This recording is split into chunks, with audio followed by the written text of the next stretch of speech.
Ty len povedz 3, 4 a zapnime, Tereska, áno? No, takže nachádzame sa v Bistro Filip. Ale hlavne my sa nachádzame v Hajku, to je kúsok za Prahou.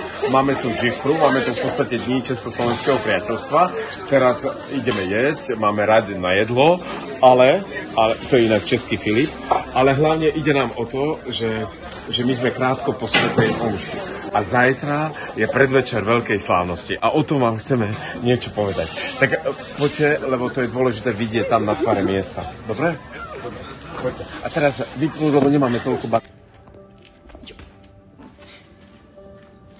No, ide o to, že vždy 2. augusta slávia františkáni veľkú slávnosť Porciunkuli. Porciunkula není ani panna, ani mučenica, ale je to malý kostolík vo veľkom kostole v Taliansku. Je to niečo podobné, akože vznikne z niečoho starého, za chrbtom sveta, niečo nové a podstatné. To nás musí fascinovať, keď z niečoho zlého vzniká dobré, keď z niečoho ťažkého vzniká ľahké, keď z niečoho temného vzniká svetlé, keď z niečoho špinavého vzniká čisté. A my môžeme ísť v tomto profánnom svete, zašpiniť sa hriechom, zašpiniť sa našim sebectvom, ale čo je dôležité je, že tak ako v tom Taliansku, v tej Porciunkule, prídete na tento prach, na tento rozhodujúci prach.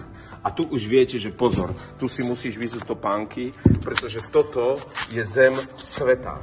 A ty musíš vstúpiť donútra. A tá posvetnosť ťa musí nútiť klaknúť si a zažiť kúsok čistoty, lebo čistota je krása. Ľudia, čistota je krása. A není náhoda, že vlastne Porciunkula sa vždy slávi uprostred leta, úplne uprostred leta, kedy ľudská duša, ale rovnako tak aj ľudské telo najviac znášlené, najviac krása.